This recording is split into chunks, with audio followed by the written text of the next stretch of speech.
lot of times people think mental health is having a problem or a diagnosis or symptoms or things that are wrong with you. And that is not an accurate definition.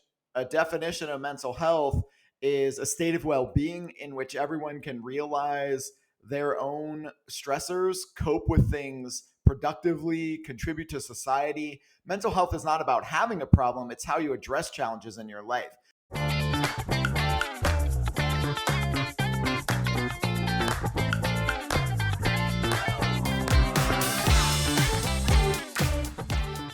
Hey everybody, this is Jeremy Tiers from Tutor Collegiate Strategies, and you're about to check out the latest episode of the Mission of Mission podcast, a show that's designed to help higher ed become better recruiters, communicators, marketers, and managers. Each week I'll introduce you to an industry leader or difference maker who will share helpful advice, tips, and strategies that will help you grow professionally and personally. Mission of Mission is part of the Enrollify podcast network. I'm excited to share my latest candid conversation, so let's get started. Hey everybody, it's Jeremy Tiers, and this is episode 38 of the Mission Admissions podcast. Talking about mental health and wellness isn't easy. It's a sensitive topic for a lot of people, but it's never been more important because of stats from agencies like the National Alliance on Mental Illness, which shows that 1 in 3 young adults, which is people ages 18 to 25, experience mental illness each year. 1 in 5 adults also experience it. And 1 in 6 youth, which is people ages 6 to 17, deal with it yearly as well. Finding ways to make mental health approachable is something that my guest today has spent over half his life doing, including talking openly about his own battles with mental health disorders and trauma. Ross Szabo is an award-winning mental health speaker, author, and advocate who has developed a mental health curriculum for schools that is used by over 250,000 people. So thanks for joining me on the pod today, Ross. Thank you much for having me. I'm really looking forward to this. So Ross, where do you think society is at in 2024 when it comes to overcoming this stigma of things like negative attitudes and beliefs around mental health, talking about that and talking about wellness? This is a great question to start with. So when I started sharing my story nationally back in 2002, there were only 2 other young mental health advocates in the whole country. And there was an organization called the National Mental Health Awareness Campaign, which was originally started by the Clinton administration, and it was called No Stigma. And in those early days of the early 2000s, there was a lot of stigma. And we were comparing mental health to physical health, and we were comparing the movement to remember when nobody would talk about cancer and all of those things. And then by 2012, 2013, so even just a decade later, there were now millions of young mental health advocates. There were tons of campaigns, and the data started to turn. So it started to turn from an issue that was taboo that not a lot of people talked about to an issue that more people were talking about. And now in 2024, I feel like mental health is talked about a lot. I don't know that it's accurately talked about. And I don't know that everyone is comfortable talking about it. But I would say that in the early days, we used to say around 70% of people didn't seek help for their mental health. Now we know that those rates are under 50% of people aren't seeking help for their mental health. So there has been some changes. And much like any movement, those changes can be for good or bad. I think the biggest change I've seen is that almost everyone, when they're surveyed, is okay with someone else seeking help for their mental health. But we're still working on getting people okay with seeking help for themselves. So why do you think, if you had to come up with 1, 2, even a couple more reasons as to why it's still so hard for all of us to admit openly, whether it's to family, colleagues at work, our boss, whoever it might be, like we're feeling that level of stress or anxiety, we may need to talk to somebody? Why is that still so hard for so many of us? I think there's still a level of shame and embarrassment to admit it. You know, there are still a lot of people who don't go to the doctor for physical health issues. I know a lot of people who still are like, well, I'll just suck it up, or I'll just push through, or I'll just do this thing. And, that is a equivalent thing. Why are people so afraid to seek help for their physical health? And so I think that That's part of it. I think the other part of it is there aren't a lot of mental health professionals out there. We are never going to have enough mental health professionals to address this crisis. And that has to be a big part of it too. As you look at that crisis, because I know, again, you've spent so much time researching it, talking it, you've lived it. What do you see then as things that somebody, for example, who feels good, feels like they're in a good spot in their life, doesn't feel like they have any issues going on, but wants to be proactive in terms of watching out for stuff like that? I mean, what do you do then during the week in terms of just like making sure it doesn't get to a point to where then you get to the conversation we just had, which is, oh my gosh, I feel differently. And do I feel embarrassed? Oh, maybe I'll just brush it to the side. It's not a big deal. I mean, how are you proactively kind of watching out for your mental health? This is also a really great question. So, one of the biggest things to think about is what is mental health? What's the actual definition of mental health? So, a lot of times people think mental health is having a problem or a diagnosis or symptoms or things that are wrong with you. And that is not an accurate definition. A definition of mental health is a state of well being in which everyone can realize their own stressors, cope with things productively, contribute to society. Mental health is not about having a problem, it's how you address challenges in your life. So, in your question, there are certain people who are going to try and be proactive and then be like, but I don't have any problems right now. Wait till they have a problem and then try to seek help. And that's not going to work out as well. So the thing to think about is what really takes helps me take care of myself.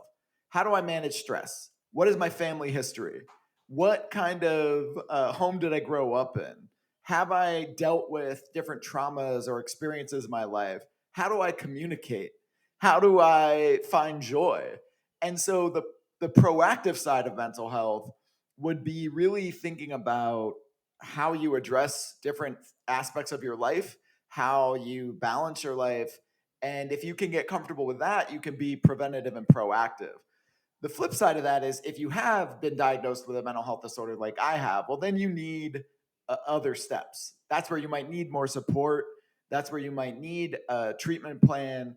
That's where you might need regular check ins. That's where you will have to do what everyone else is doing, but you'll also have to have more intense care, much like somebody with diabetes or a diagnosed physical health issue needs more care. I appreciate you sharing that. And I'm curious if you're comfortable sharing. You talked about your own disorder that you've been diagnosed with. How hard was it for you when you knew something was quote unquote off for you to say, fine, I'm comfortable seeking help? Was that really, really hard for you? Kind of hard, not hard at all? I mean, help us understand that. I was 16 when I started experiencing kind of clear symptoms of bipolar disorder. I had at that point already watched my brother go through bipolar disorder, so I wasn't opposed to the concept of seeking help, but I was self medicating heavily, like heavily. And so for me, the issue was um, how do I lessen the self medication? My middle brother, noticed that I was, really dysfunctional, and he told a friend of the family, and the friend of the family took me for a walk, and I'll never forget this. We were walking down. I grew up in rural Pennsylvania, so we were walking down a train track, and he just put his arms on both of my shoulders, and he said, "You're effed up." And he was right. And so, I cried a lot. And then luckily, my family had already had a psychiatrist and psychologist for my oldest brother. So we knew where to go. We could afford it and it was available. And in those situations, like, it is easier to seek help. The seeking help part was not my biggest challenge. The bigger challenge was putting anything into action that would take care of my mental health. So I learned to drink alcohol before I learned to talk about my feelings. And I had been hiding severe trauma and mental health issues from age 11 up to age 16. And so I was fine seeking help, but I did not stop drinking and I did not stop hiding my feelings. Thank you so much for sharing that.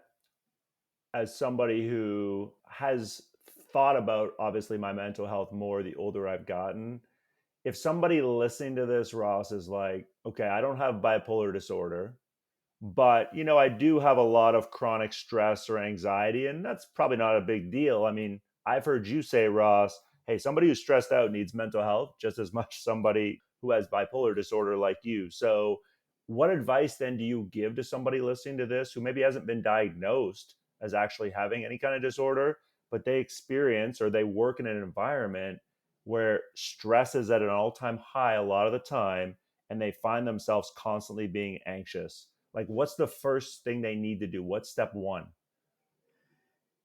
The first step would be to kind of identify everything that's contributing to your life and what's happening. Because once you have clearer identification of what's going on, you can then see it and know how it's affecting you and what it's doing. So that first piece is always awareness. Once you have the awareness, then you have to put in the next steps of figuring out how you address it and how you take care of it. And that process is different for every person. So in that process, you have to think about what's available. If it's just a kind of quote unquote typical stressor, that's a job, a family, things like that, you might need to talk to a therapist, but you might also just be able to find a coping mechanism that gives you a release, a hobby, exercise, something that music, something that just gets you out and gives you like, oh, at least I got to do that. If it is more serious and it is persistent, there are a lot of people who hate their jobs, have really difficult family lives, have a lot of things happening, and it's persistent. You can't get out of it. Well, then you might need more intense things. Like, one of the biggest markers of mental health is having a purpose, having a belief in something bigger than yourself. So, for some people, that belief in something bigger than themselves could be their family. It could be religion. It could be spirituality. It could be nature. It could be volunteering. But the deeper you go into how that stress is affecting your ability to function, then the more support you're going to need. I love that because I've always wondered, why am I such an optimistic person? And I feel like it hasn't been like that for my entire life, but especially for the last probably 20 some odd years, at least since I've been married now, and I've been married for almost 24 years. I feel like having supportive significant other, I feel like having supportive family and friends for the most part, surrounding myself with people who aren't always negative and who also understand the importance of things like mental health. I don't know if it just puts me in a better mindset or not, Ross, but I also do really connect with your idea of purpose. Like for me, I think I'm in a high stress industry as well. I travel a ton. I don't get a lot of sleep a lot of nights, but I'm excited every day I wake up to go and serve these different students, families, colleges that I partner with. And I find that combination of doing that and then also having those outlets you talked about, because I 100% have multiple hobbies and outlets I think that bring me back. And so I guess I've never really connected the dots that may be why. It doesn't mean I'm not anxious or don't have stress. Of course I do. But I feel like it's manageable and it's never felt unmanageable, if that makes any sense. It makes a ton of sense. You talk to a lot of people. I talk to a lot of people. When I meet people who don't have a sense of purpose or a passion, they tend to have poorer mental health because they're constantly wondering what do I need to do? What is my future? Why am I going through the motions? Why am I doing any of this? And so it's hard. I think life right now, especially in the United States, is really hard. The cost of living is really high. There's a lot of challenges that people are facing. We have this social media beast that keeps flashing that everyone else is doing great and everyone else is figuring it out and you're not. And I think that affects people in a lot of different damaging ways. How did you find your purpose, if I can ask you that? I got really lucky in some ways that I found it at such a young age. So when I got out of the psychiatric ward in my senior year of high school, after I attempted to take my own life, I grew up in a very rural, small town in Pennsylvania, and people just didn't understand what I was going through. And so there was a big change for me. I went from being the cool, popular guy to being called a psycho and a crazy kid and being made fun of. And 2 months after I got out of the hospital, one of my teachers tried to help, and he brought a psychologist into a classroom to talk about patients he was treating. And when he did, the psychologist kind of just focused on the most severe cases of mental illness and didn't really help. And so after that presentation, talked to my teacher and I was like, hey, like, I know that was trying to be helpful, but it really didn't work. And I'm really upset. Like, I'm tired of being laughed at. I'm tired of people not understanding this. And he asked me, well, what do you want to do about it? And I said, let me speak. Let me tell people what it's like to actually go through this. And so 2 weeks later, I stood up in that classroom. I was 17 and I spoke for the very first time. And that was my passion. My passion was educating people about mental health. It has taken on many different, many different versions since then. But the initial feeling was, I need to talk about this. And that part hasn't gone away. So let's expand on that for a minute. And again, I appreciate you so openly sharing, especially things that you've dealt and lived with. If somebody listening to this, Ross, whether it's a person in a position of leadership or just a colleague or just a friend or family member, is seeing somebody else that they care about and they're just concerned there's something there. There's something there they're not talking about for sure with me. What are the kind of do's and don'ts, if we want to call them, in terms of like what's appropriate and not appropriate when it comes to approaching that person and trying to, in a kind way, say, if this is what, is actually happening for you, I'm here if you want to talk about it. Like, how do you tactfully go about that without offending or upsetting somebody? The most important thing, to be honest, is how can you help someone be less defensive? How can you help someone be more comfortable? You're never going to be in a situation where you go up to someone and you're like, hey, I think you have a lot of issues. And they're going to be like, you're right. I have so many issues. I don't know why I'm doing this. Like, I need a lot of help. It's more likely that they are going to be super defensive. They're going to push back on you. They're going to tell you that they're fine. They're going to tell you that everything's great. They're going to tell you that nothing's wrong.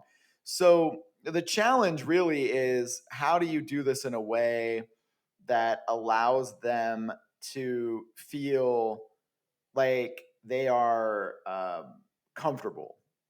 And so, unfortunately, there's no one map with that. I can't say, like, hey, just do this thing and everyone will magically be comfortable, because it takes so much time for people to get there. So, one thing you can try and do is think about, what approach have you taken in the past with someone that allows them to feel like they are being seen and heard. So if you kind of consistently do things with someone and go for a walk, you hang out, you watch sports, whatever it is, whatever your activity is with your friend, approaching them in a situation where it's more familiar is better than taking them out of that situation. So, like, a lot of times people will be like, yeah, I wanted to approach my friend, so we went for a walk. And I was like, all right, do you go for walks with your friend often? And they're like, no. And I was like, so none of that is comfortable. So the next steps, obviously, Jeremy, are important. But the first step is, what can you do to help someone be comfortable? Can you compare mental health to physical health? Can you do these other things? Because the reality is, if someone doesn't want to admit they have a problem or seek help, there's really not much you can do. So is it as basic, Ross, as literally if I'm your friend and I feel like in this example, something seems off about Ross lately, just saying, hey, Ross, how have you been feeling lately? Because I feel like, as I've been around you and we've been working together, something seems a little off and maybe I'm totally wrong. Is it something as basic as trying to start with a conversation like that? Yes. And then if that doesn't go well, you can point out, hey, you used to do this, now you're doing this. I care about you. I'm really just here because I love you and I want to support you, but I noticed that, like, things are different. So yeah, just keeping it that conversational. It doesn't have to be this big intervention. Like, everything's wrong and I'm going to change this. To your point, right? Like, okay, let's keep playing that scenario out. So then that person becomes comfortable in saying, "Yeah, honestly, I'm not in a good spot right now." How much, and I'm going to guess your answer is going to be it's situational, which I would totally get if you said that, but how much of it is you just have to be a good listener if you're the person that's trying to have that conversation with them and get them to again feel seen and heard? And how much of it is like, what's the responsibility once somebody says to you, yeah, I'm not feeling okay? If you're not a mental health professional, at what point do you say, let's just go get you help? Or how much do you actually talk about it with them? Like, I mean, any thoughts on any of that? The analogy I always give is if you were walking with your friend and they fell and broke their leg, none of you would be like, stay here and go to CVS or whatever pharmacy and get everything for a cast and come back and put a cast on their leg. You would call 911 immediately. Now, once your friend's leg was broken, you could drive them places, you could support them in different ways, you could talk to them about how it broke. You could talk to them about their recovery and what kind of help they need. And mental health is a similar thing. If somebody does start sharing a ton or sharing a lot, you need to evaluate, all right, what can I handle and what can't I handle? You can't be a therapist, you can't be a psychologist, but you can be there to say, I love you, I care about you. What do you need? Do you need someone to just come and sit with you? Do you need other support? And guide them through that. But you do have to keep that in mind. What's the line? What's the boundary between me supporting this person and me taking on too much? Hey, it's Jeremy Tiers, and I want to personally invite you to Higher Ed's hottest event this summer, the Engage Summit, hosted in Raleigh, North Carolina on June 25th and 26th. The Engage Summit is your roadmap for AI readiness in higher education. Sessions will focus on cutting edge AI applications that are reshaping student outreach, enhancing staff productivity, and offering deep insights into ROI. This isn't going to be your typical conference. It's a strategic summit where you'll learn from the best of the best about leveraging AI and digital strategies in higher ed marketing and admissions. Imagine 2 days filled with hands on sessions, real success stories, and a chance to network with top minds in the field. You will leave with practical, transformative takeaways as you learn how AI fosters a more personalized, efficient approach from recruitment to student success. And here's the best part: the Engage Summit is incredibly affordable. Use the discount code ENROLLIFY50, that's ENROLLIFY50, and you can register for just $99. So join your favorite Enrollify network creators at the Engage Summit this June. You can learn more and register at engage.element451.com. We can't wait to see you there. And then I'd just be curious, again, expanding on that a little, if it's somebody who maybe isn't a close friend, but is, for example, a boss of the person that we're talking about there, is there anything else you would add in terms of do's and don'ts? So again, you're still trying to get this person you managed to open up, but maybe that person, it's not that they don't like you, but they don't have that same kind of, we go on walks together, we hang out and watch sports together. I mean, what is that? Do I go talk to somebody else who I feel like has a better relationship with them? Do I still approach it as a person who cares about them and is in a position of leadership? Anything to add to that? The boss situation is a completely different scenario because now you have to reassure this person that they're not going to lose their job, that something else is going to happen. So in the situations I've been in where I've been managing people who are clearly going through mental health situations, I will talk to them about it. I'll tell them that we can support them, but I'll also tell them they have to go to HR or someone else to disclose it so that they can get the protection that they need at the job. If it's just managed between two people, then you're going to run into some very serious issues. Like I've gone through a lot of different situations at my current job. My dad died suddenly. I've gone through a divorce. I've gone through a lot of really big life changes. And in all of those things, I have done my job, but clearly communicated that when I am not doing my job, I'm going to need to step away. I'm going to need to be at home. I'm going to need to do these things. And so that's what's really hard, Jeremy, is we want to be empathetic and understanding about mental health in a workplace environment, and we should, but we also need to be understanding of what's the process for that.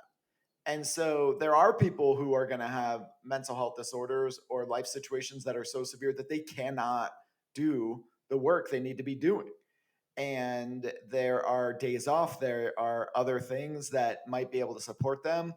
But that's a more delicate conversation when it's employment based versus friend based because of all the layers of complication that come into that. And there are workplaces that are really great at handling it. And there are workplaces that do not touch it at all because they don't want to open Pandora's box. That's why I believe we really need to have a common language for what mental health is and how we address it, because everyone's kind of in the wild, wild west or lost in this frontier of mental health that they're not finding the right ways to address it. I'm curious if you've done any research on this, Ross, or you know of any research. You got me thinking there. How many organizations and companies do you think, honestly, don't have a quote unquote defined action plan, if we want to call it that, of what to do in situations around mental health with employees? There are a lot of places that are trying to be more progressive now, and the issue is most people address mental health from a place of liability.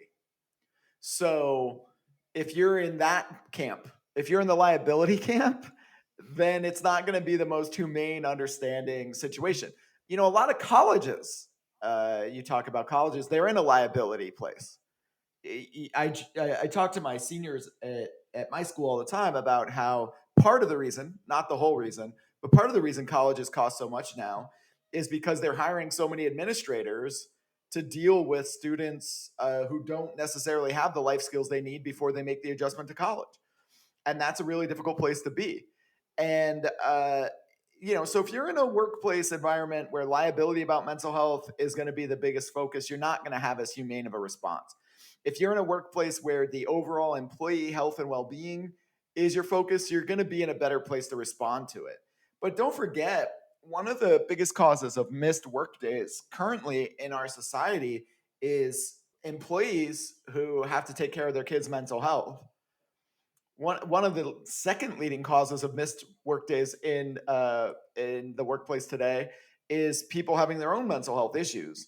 So it is in a company's best interest to come up with a way to approach it, but how do you approach it if we don't even have a clear language for mental health? So you talked about your role working at Geffen Academy at UCLA as the wellness director, and you obviously talk with young people, Gen Z, Gen Alpha coming behind them every single day. What's a big misconception, Ross, about teenagers? It can be mental health related or something completely in a different direction that you feel like needs to be dispelled. The teenagers that I chat with or talk to or teach every day have as much understanding of the complexities of relationships and mental health as a lot of the adults that I speak to. They don't have the years that they need to be able to develop the coping mechanisms, and they don't have the time yet to really put it into action. But every day in the class that I teach, there are reflections and conversations from these generations that are really, really advanced. And so I think that they have more self-awareness than a lot of people realize. The other aspects that we love to judge Gen Z and Gen Alpha for, of not having conflict resolution skills, or not just being sucked into their phones or things like that. I think that it's different when you have to grow up at a time where you're aware of every single thing happening in the world. My students can tell me when there's a school shooting before I even know, because that pops up on their phone, pops up somewhere. And so I think that Gen Z and Gen Alpha have been through a lot, and it has affected their brain development. So, the study of adolescence used to just be ages 12 to 18. And then what happened was companies found that there was an entire market of marketing products to teenagers. And that's how the concept of the teenager came about. And then neuroscientists found that the human brain doesn't fully mature until around age 25. So now the study of adolescence is 12 to 25. And the other day I asked students in one of my classes, I said, hey, are you all fine being considered an adolescent until 25?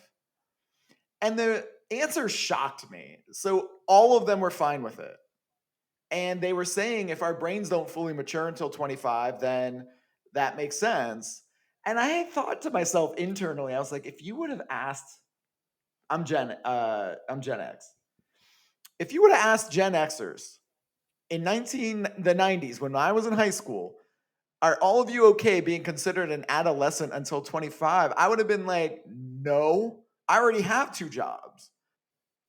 If I'm listening to this and I work at a college and I'm like, well, then how do I start an effective conversation with a 16, a 17, and an 18-year-old, knowing this whole time in their life is probably one of the hardest, scariest times because quote unquote adulthood, right, is starting to feel a little bit more real.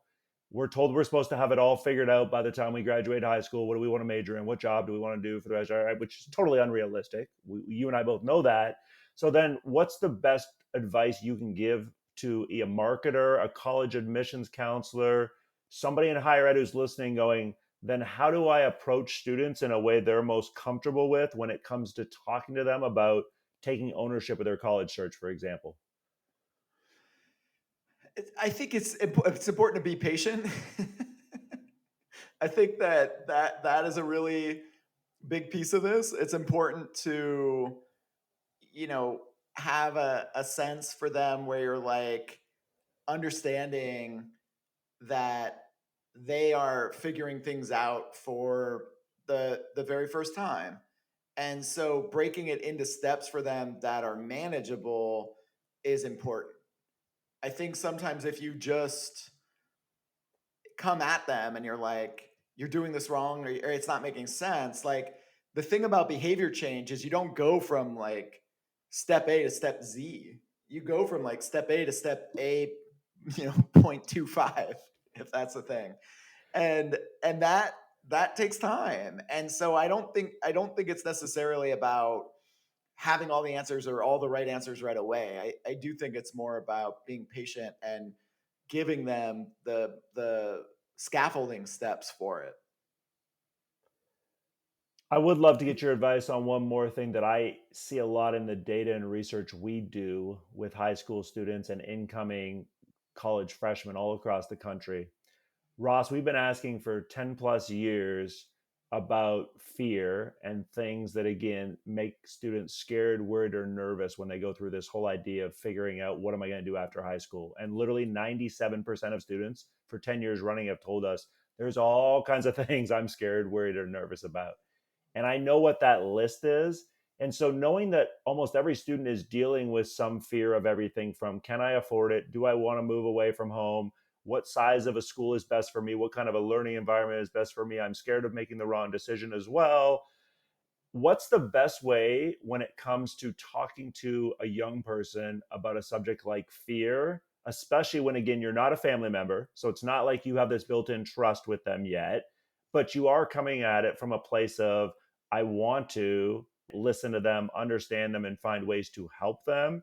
If that's your genuine intent, what advice do you give somebody about these are definitely things like probably I would recommend you do and don't do if you want to talk about a subject like fear with a 17-year-old today? The fear conversation is also going to have to go back to helping them feel comfortable or helping them feel like they're included in the conversation. One of the things that I do with my students that I think has been successful is kind of making them the expert on the situation and asking them what they know, asking them what they see, asking them what they hear, and then having the conversation about what might need to change. So it's not a lecture. It's not me coming at them and saying, like, you must do this thing. It's more of a like, hey, what do y'all see? What do y'all hear? What do y'all know? What do you think about that for yourself? And that is in general what the wellness classes at my school are. There is information, there are activities, there are things they do, but it's more what are y'all thinking? What are you hearing? What are you seeing? And then you can get into that specific advice or guidance about fear. But any conversation that doesn't have trust, any conversation that doesn't have the elements that are needed for someone to be included in the conversation isn't going to be a successful conversation. What do you do when you're teaching these students for the first time and they're staring at you going, "Who is Mr. Szabo? Is he nice? Is this class going to be boring?" Like all the things that I'm sure go through their head. What gets them to go to kind of like what you described way earlier in our conversation, which was I remember my teacher bringing in this person. What got your attention that day? I'm sure part of it was you were dealing with some of it. What have you found works well when it comes just to getting the attention? Because I would argue that's step one if we're talking about steps when you don't know somebody, especially a young person. You're right. I think the thing that I always try to be is just honest and real with them.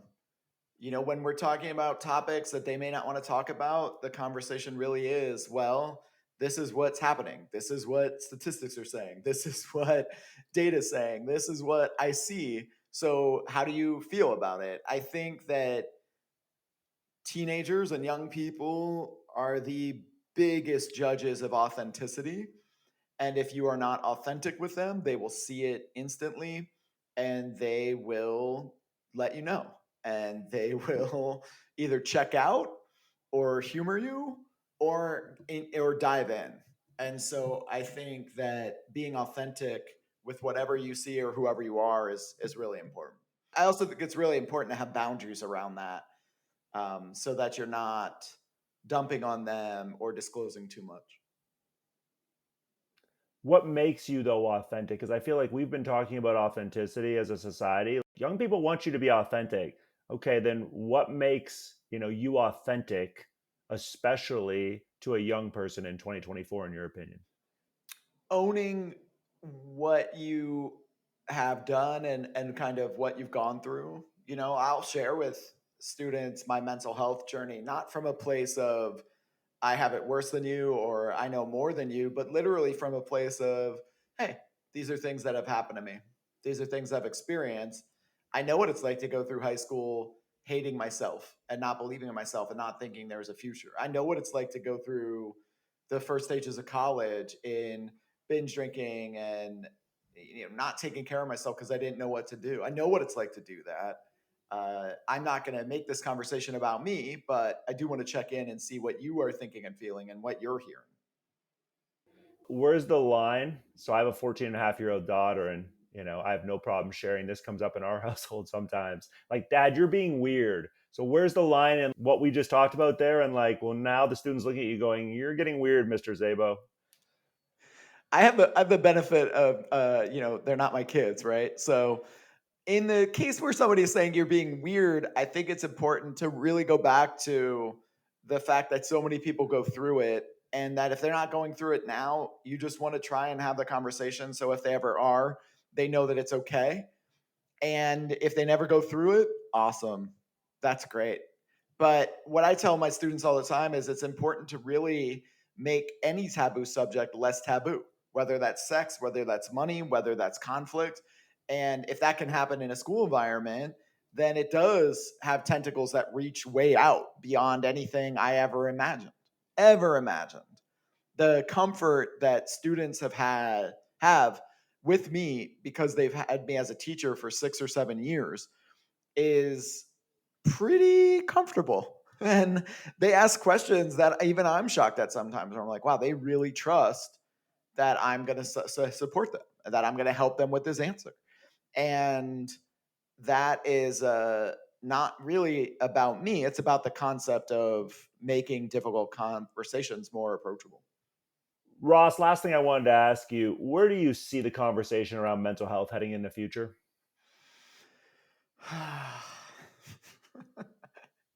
Like best I guess. hope that the conversation heads to a place of clarifying what mental health is, having a common language, implementing mental health education similar to physical health education, and trying to add clarity and support to people. That's what I hope happens. What I fear happens is that we continue to live in this state of confusion, blaming people for circumstances that are out of their control, and kind of a self diagnosed nation where people are confusing the difference between being nervous with having an anxiety disorder, the difference between feeling sad with having depression, or not liking something about your body with having an eating disorder, and it causing harm and confusion to people who do experience those disorders. The last thing I do, Ross, on every episode is something I call fun rapid fire. And so I'm just going to give you 4 or 5 things, and I just want some quick answers from you, okay? Okay. Rumor has it you travel a lot. So what's the most breathtaking vacation spot you've been to? Oh, and I have to answer fast. Botswana. Rumor also has it you like golf. So who's the GOAT, Jack or Tiger? I'm going to go with Jack. He's less problematic. Will you play in this year's teacher versus students basketball game at Geffen? Yeah, 100%. I organize it. I play in it. Yes. Will you have more points or more fouls? I usually end up with more points, but I do sometimes forget how much I outweigh these kids, and that gets problematic. Will the Lakers make the playoffs? No. And the last one I have for you, you've written a book. What's the most rewarding part? I've talked to a lot of people on here who have written books about various topics. What's the most rewarding part of writing a book, Ross? The feedback is always shocking to me. The amount of people that like I'll meet or see or talk to that are like, my kid read your book and it helped change their anxiety, and it helped give them tools. And I'm just so grateful that a book like this exists. When I wrote the kids' book, I literally was like, I don't know, maybe it sells 50 copies. I don't know. And that's been the best part, is hearing how it's helped people. Ross, if anybody listening today wants to reach out and just either thank you for sharing or just, pick your brain on something, if you're open to doing that, what's the best way for people to connect with you? Probably Instagram. That's probably where I keep the most up-to-date information, and I do get back to people when they reach out. And what's our Insta handle? It's just at Ross Szabo, so it's ROSSSZABO. Awesome. Thank you again, Ross, for spending some time with us today. Thank you so much. I really appreciate the work you do, and this was fun. Hey, all, Zach here from Enrollify. I hope you enjoyed this episode of Mission Admissions with Jeremy Tiers. If you like this episode, do us a huge favor and hit that follow and subscribe button below. Furthermore, if you've got just 2 minutes to spare, we would greatly appreciate you leaving a rating and a review of this show on Apple Podcasts. Our podcast network is growing by the month, and we've got a plethora of marketing, admissions, and higher ed technology shows that are jam-packed with stories, ideas, and frameworks that are all designed to empower you to become a better higher ed professional. But Enrollify is far more than just a podcast network. Enrollify is where higher ed comes to learn new marketing skills, discover new products and services, and find their next job. We're a growing learning community of 4,000 members, and we'd love to welcome you into the fold. You can access our free blog articles, newsletters, e-courses, and more, or purchase our master course on how to market a university with Terry Flannery at enrollify.org. We look forward to meeting you soon and welcoming you into the community. Again, you can subscribe for free at enrollify.org.